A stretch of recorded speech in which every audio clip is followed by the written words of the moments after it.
विराजित है उनको भी वो कहीं कहीं ऐसा आशीर्वाद प्रदान करेंगे। तो आज कुछ गुरु के चरणों में हम सभी मिलकर अनुनय विनय के साथ में निवेदन करें। नमोस्तु गुरुवर, नमोस्तु गुरुवर, नमोस्तु गुरुवर।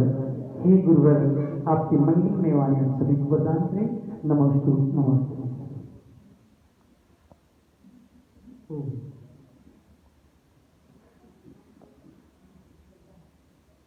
बड़ा अच्छा शब्द सुन रहे थे अपने से,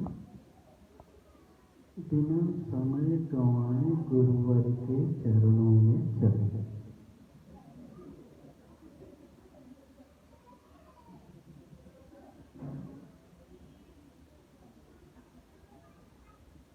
कौन सा शब्द सुना?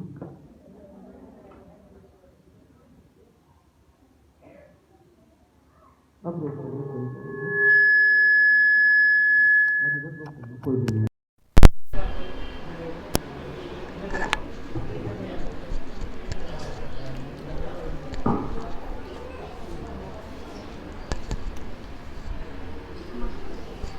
और वैराग्य का अर्थ भी नहीं होता है। इसका वैराग्य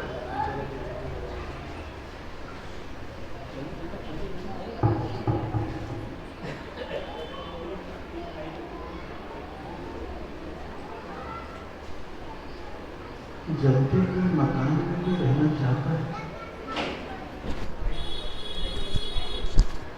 नहीं रहना चाहता। लेकिन आप सोचो, आपका आत्मा रूपी भवन निरंतर जल रहा है। क्या जल रहा है? आत्मा रूपी भवन निरंतर जल रहा है। फिर भी आप उसमें आराम से रह रहे हो, और अग्नि में हाथ डाले उसे ज्ञानी कहोगे या मूर्ख? जोर से बोलो। पीछे वाले को आवाज नहीं आ रही? नहीं आ रही?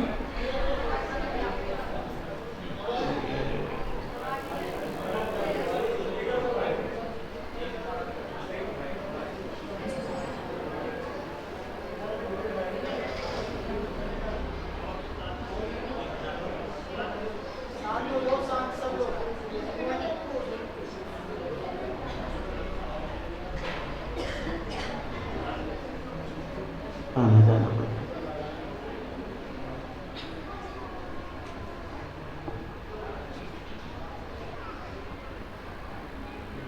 और आचार्यों ने कह दिया कि जलते हुए मकान में जो रहे उसे क्या कहते हैं? मूर्ख।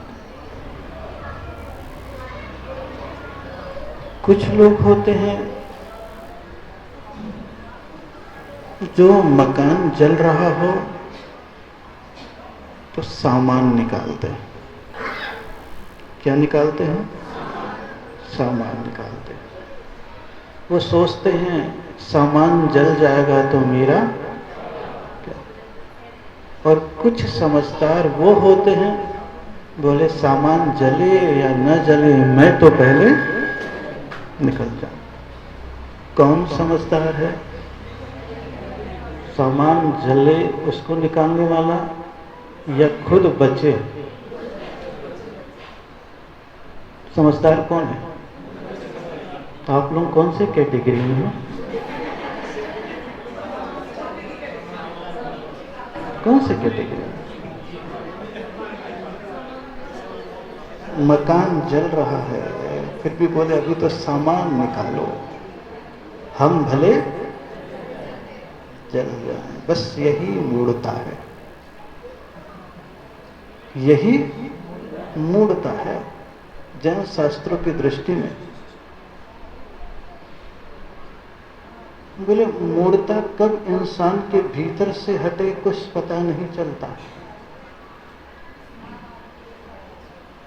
किसी की बचपन में ही मूढ़ता हट जाती है, किसी की जवानी में हटती है, और किसी के बुढ़ापे में हटती है, और किसी किसी की समाधि के समय भी हटती है। कौन से समय? समाधि के समय भी हटती है।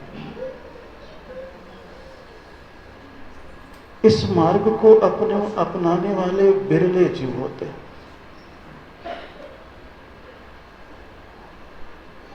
साधारण से जीव नहीं होते।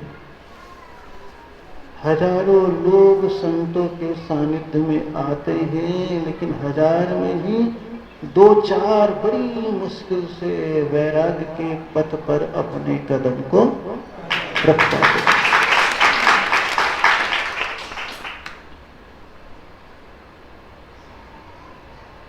और आप महसूस करोगे कि कितने चौमासे हो गए प्रताप नगर में, कितने हो गए, कितने हो गए और कितने निकले, कितने निकले?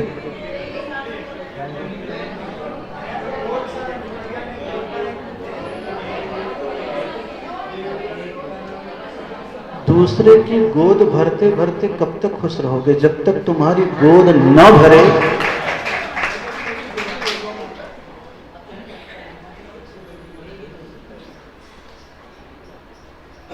जब तक अपनी गोद न भरे। और स्त्री दुनिया की गोद भर लेवे, उसकी खूब गोद न भरे, तो आप क्या कहते हो? क्या कहते हो? और शास्त्रों में उसे कौन से शब्द से पुकारा है? दूरान दूर भक्ति। निमित्त तो बहुत मिलता है, लेकिन निमित्त को स्वीकार नहीं कर पाता। वैराग्य के संबोधन तो बहुत मिलते हैं, लेकिन संबोधन से अपना संबंध नहीं बना पाता।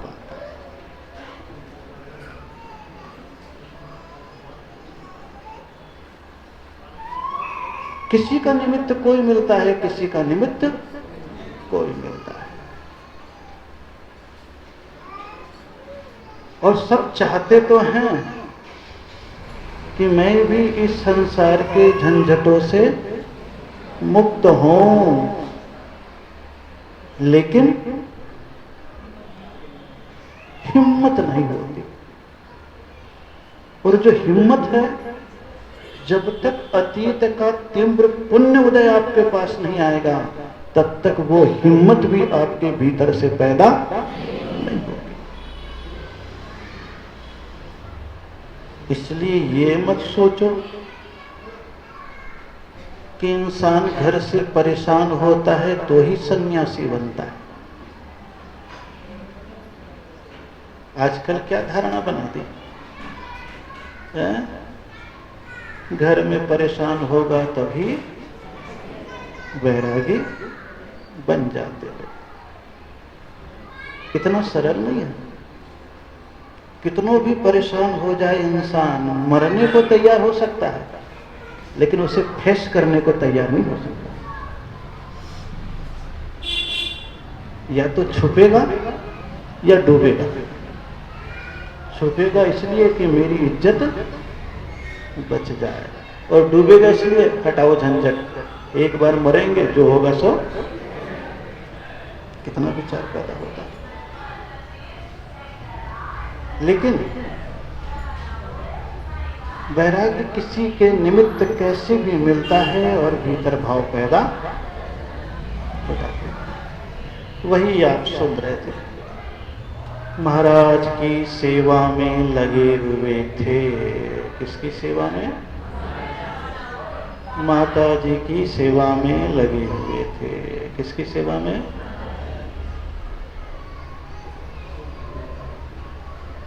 और एक चिंता जब पैदा हुई, क्या? एक चिंता जब पैदा हुई कि मैं दीक्षा ले लूंगी। चौका कौन लगा? बोले तू चिंता मत कर, प्रताप नगर के हैं।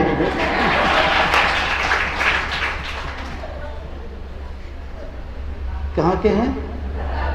यानी आपको कितने दृष्टि से देखा गया है, इसके अलावा आपकी कोई औकात नहीं है। इसके अलावा अभी आपकी कोई,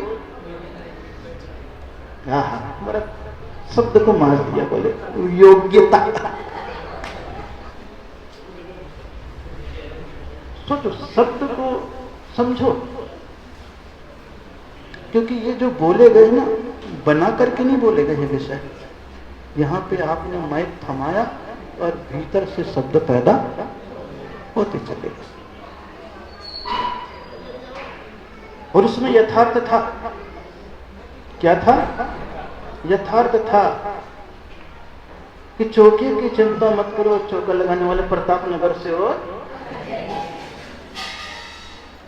और महावीर कहते हैं, कब तक आहार देते रहोगे? ऐसी योग्यता बनाओ कि मैं भी आहार लूं। कौन सी योग्यता बनानी है? कौन सी योग्यता? मैं भी आहार लूं। आहार देने वाले तो हजारों हैं, लाखों हैं, लेकिन आहार लेने वाले अभी तक प्रताप नगर से तो पैदा नहीं हुआ, जहां से भी हैं।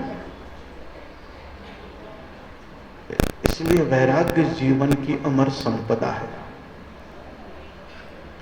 अतीत का पुण्य वर्तमान का पुरुषार्थ और निमित्त मिल जाता है, तब किसी के भीतर से कौन पैदा होता है?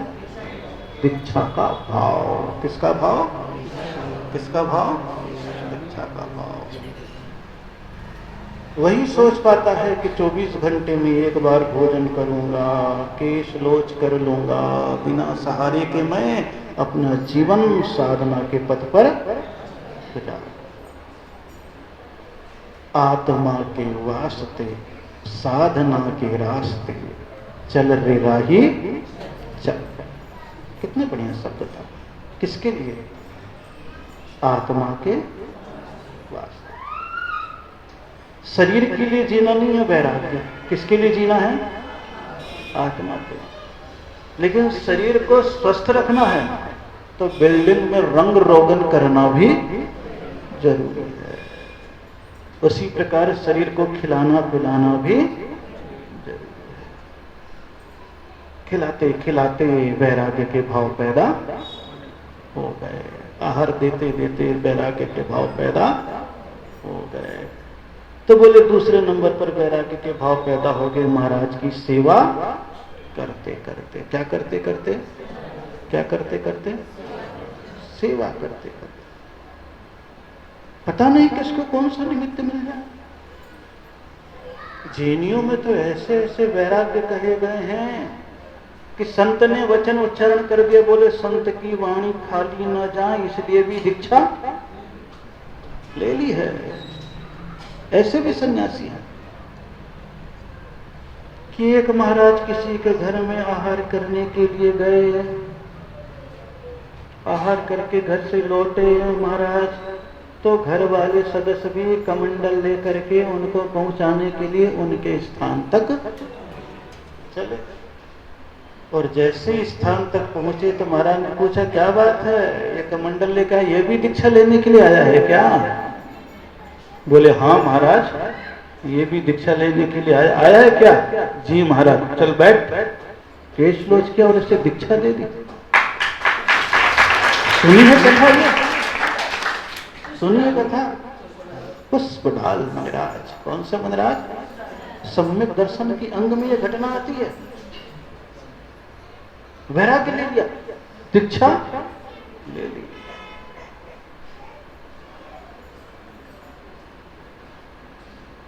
दीक्षा का काम झटके में होता है, सोचने में नहीं होता। कौन सा काम? दीक्षा का काम झटके में होता है, सोचने में नहीं होता। एक बार श्रीफल चढ़ा के संकल्प कर लिया और काम हो गया। नहीं तो एक प्रतिमा दो प्रतिमा लेने में भी जिंदगी गुजर जाती है। क्या गुजर जाती है? और आचार्य कहते हैं जिसके नरक गति और तिर्यंच गति का बंद हो गया है, वो कभी भी संयम को स्वीकार नहीं कर पाता। आप अपने आप ही सोचो, ये तो केवल निमित्त मिला है। एक महाराज बन रही और एक माता जी बन रही है, निमित्त मिला। प्रताप नगर से कोई ना कोई संबंध रहा होगा इनका, हाँ? अच्छा, यहीं पर रहा। अच्छा, तब देखो 10 महीने माता जी के साथ रही, काम हो गया, और आपने कितने साल रह लिए महाराज और माता जियों के साथ? कितने साल? तो एक सत्संग रहा और भाव पैदा हो गया। और महावीर कहते कोई बात नहीं, तुम दीक्षा नहीं ले सकते हो तो दीक्षा की अनुमोदना जरूर करो। संन्यास वैराग्य की शाबाशी भी कहीं न कहीं हमारे भीतर सत्तत्व के पुण्य का जागरण करते हैं। किसके पुण्य का जागरण करते हैं? संतत्व के पुण्य का। हाँ, हमारे भीतर ये भाव पैदा करते हैं, तो बड़ी अच्छी बात है कि वैराग्य के भाव आए और आरिका के संग रह करके दीक्षा लेने के भाव आ गए, और मुनिराज की सेवा करते करते क्षुल्लक तक दीक्षा लेने के भाव पैदा। कितना बढ़िया पुण्य है ये, संयोगिक पुण्य माना जाता। कौन सा पुण्य और कौन सा संयोगिक पुण्य है? कि अभी बोले इनका जन्म 23 तारीख को हुआ और 23वें पारसनाथ भगवान के मोक्ष पे ही 23 तारीख को 2023 में ही दीक्षा लेने के लिए पहुंच गए। जन्म भी 23 और दीक्षा भी। और कौन से भगवान के साथ? कौन से भगवान के साथ? वही धनवाद के पास जिनका तीर्थ है। धनवाद ही बता रहे थे ना, धनवाद भी है ना, बिहार। वहीं से सत्संग मिला।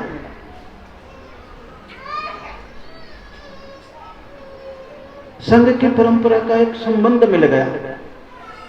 बोले आचार्य विमल सागर जी महाराज है, उन्हीं के शिष्य भरत सागर जी महाराज है, उन्हीं के शिष्य उर्जन सागर जी महाराज है, तो मैं भी उनके पास दीक्षा ग्रहण करूंगा। सहज संयोग होता है। कौन सा संयोग होता है? सहज संयोग होता है। और उस संयोग में आज यहाँ पर आ गए हैं। क्या निकालने के लिए? क्या निकालने के लिए? बोले इतना इनको घुमा दो कि बाद में गाड़ी में बैठने का मौका ही नहीं मिले। जा तो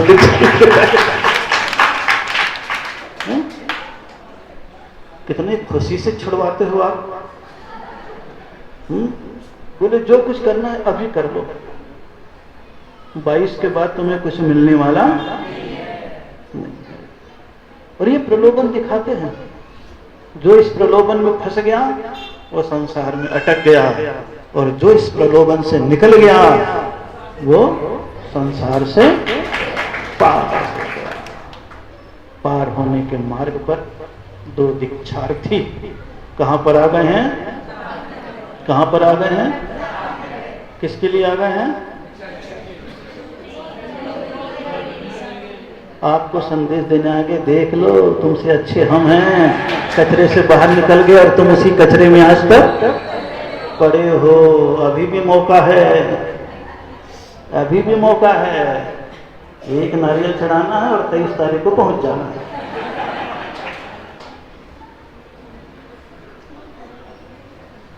पुण्य उदय। कौन सा उदय? पुण्य उदय। कोई थोड़ी ना बोल रहा हूं, बता नहीं किसके मन में बहुत अच्छा है। जीवन के किसी भी पल में वैराग्य उपज सकता है, संसार में रहकर प्राणी रहकर। घर मकान दुकान संसार सब यही है और उसी बीच में है, लेकिन उससे अलग है।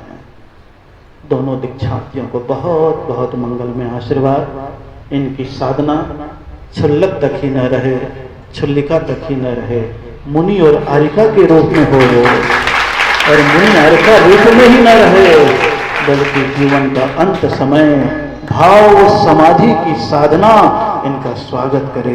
यही मेरा इन दोनों को मंगलमय आशीर्वाद है कि वैराग्य का भाव निरंतर पनपता चला जाए और आपके मन में भी संसार का राग छूटता जाए। किसका राग? संसार का राग छूटता जाए, क्योंकि दोनों वैराग्य के मार्ग है। बचपन में ले लो तो भी, और बंधन नहीं है। जब पैदा हो जाए उस समय ले लो। आप सभी लोगों का जीवन मंगलमय हो, आनंदमय हो।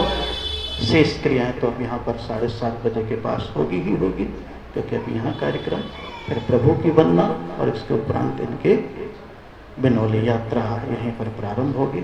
आइए पूज्य गुरुदेव का स्मरण करें और बोले, लहराता पवन है पुष्पदंत जी का,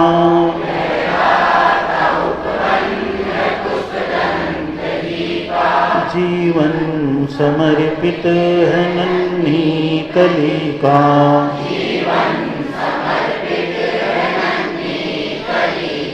करता हूँ विनती है पुष्पदंत गुरुवर,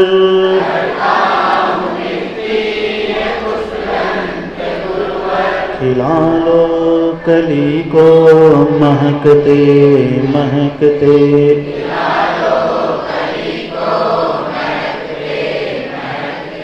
गुरुदेव तुमको नमस्ते नमस्ते,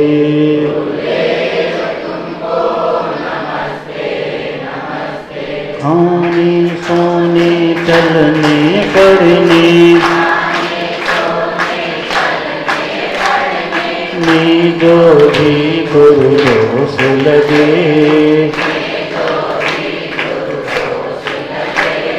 समाधान दे प्रायश्चित दे, जिससे वे कर्म शीघ्र भगे। तुम जिन आगम के रत्ना कर, मैं अवगुण की खान रहा,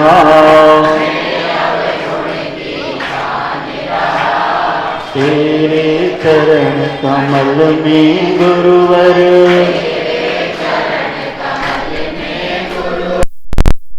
मस्तक झुका रहा।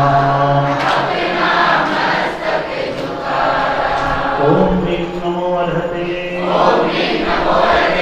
रक्ष हुं फट् स्वाहा। ओम ह्रीं नमो अर्हते, रक्ष हुं फट् स्वाहा।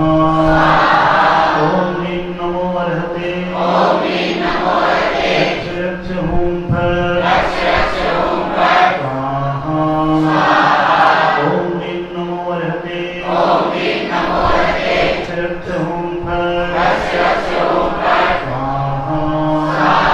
ओम ह्रीं नमो अर्हते, रक्ष हुं फट् स्वाहा।